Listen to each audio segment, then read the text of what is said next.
Bismillahirrahmanirrahim. Assalamualaikum warahmatullahi wabarakatuh. Selamat pagi anak-anak. Kita kembali lagi dalam pembelajaran tema. Pada kesempatan kali ini kita akan belajar mengenai tema 6, panas dan perpindahannya. Subtema 2, perpindahan kalor di sekitar kita. Pembelajaran 5 dan 6. Pada pembelajaran kali ini, Ibu harapkan anak-anak semuanya dapat menyajikan kesimpulan dan ringkasan, dapat menyusun laporan pengamatan, dapat memahami tanggung jawab, dapat mengembangkan dan mempraktikkan pola lantai. Pernahkah kalian mengikuti kegiatan pramuka?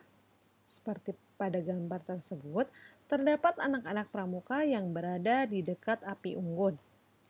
Atau pernahkah kalian berada di dekat kompor yang menyala? Apa yang kalian rasakan? Terasa hangat bukan?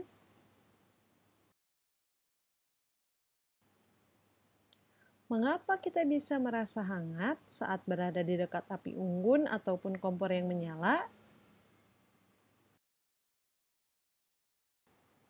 Hal ini dapat terjadi karena adanya proses perpindahan kalor secara radiasi.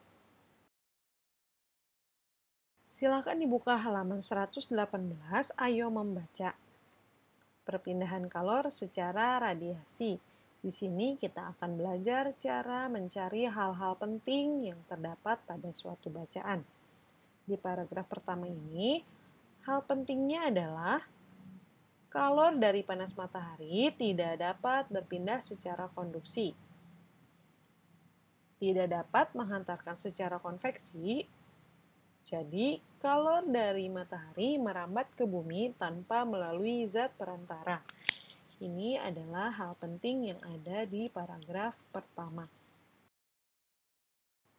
Mari kita tuliskan di halaman 119 hal penting pada paragraf pertama, yaitu kalor dari matahari merambat ke bumi tanpa melalui zat perantara. Pada paragraf kedua, hal pentingnya yaitu proses perpindahan kalor yang tidak memerlukan zat perantara dinamakan radiasi.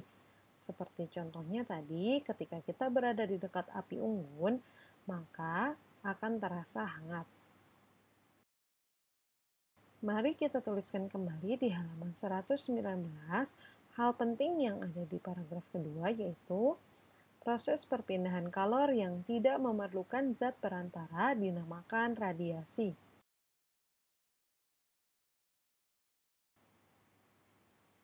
Di paragraf ketiga, hal pentingnya adalah pakaian yang berwarna hitam menyerap kalor yang dikeluarkan tubuh. Silahkan dituliskan di halaman 119 hal penting pada paragraf ketiga, yaitu pakaian yang berwarna hitam menyerap kalor yang dikeluarkan tubuh.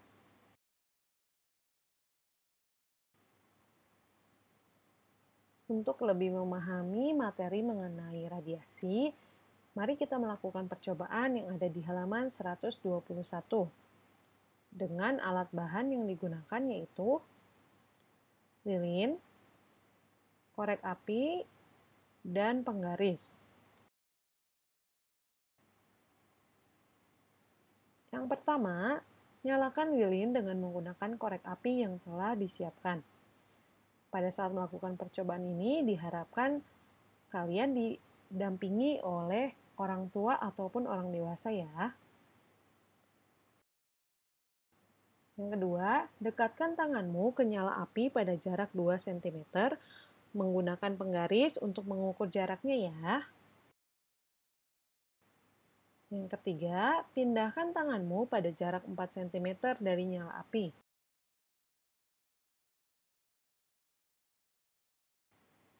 Dan yang terakhir, pindahkan tanganmu pada jarak 8 cm dari nyala api. Dengan ketiga jarak tersebut, apa yang kalian rasakan? Silahkan kalian catat di buku paket ya.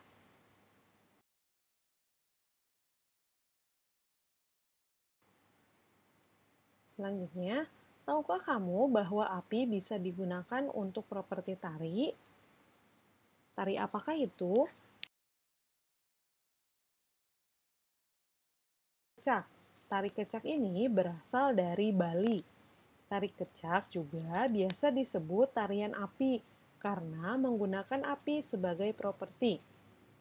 Api ini digunakan untuk menambah kesan mistis pada tarian tersebut. Selain tari kecak, terdapat juga tarian lain yang berasal dari Bali. Contohnya, tari pendet. Tari pendet ini menggunakan pola lantai diagonal. Nah, kali ini kita akan membahas mengenai pola lantai pada tarian. Yang pertama yaitu pola lantai diagonal. Contohnya, tari Gening Sriwijaya dari Sumatera Selatan. Pola lantai vertikal. Contohnya tari Yospan dari Papua, tari Serimpi dari Jawa Tengah, dan tari Baris Cengkedan dari Bali. Pola lantai horizontal, contohnya tari Indang dari Minangkabau, Sumatera Barat.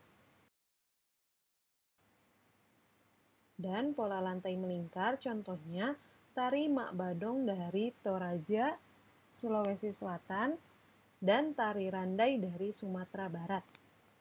Sekian materi yang Ibu sampaikan, semoga bermanfaat ya. Tetap patuhi protokol kesehatan, memakai masker, mencuci tangan, dan menjaga jarak. Tetap di rumah aja. Terima kasih. Wassalamualaikum warahmatullahi wabarakatuh.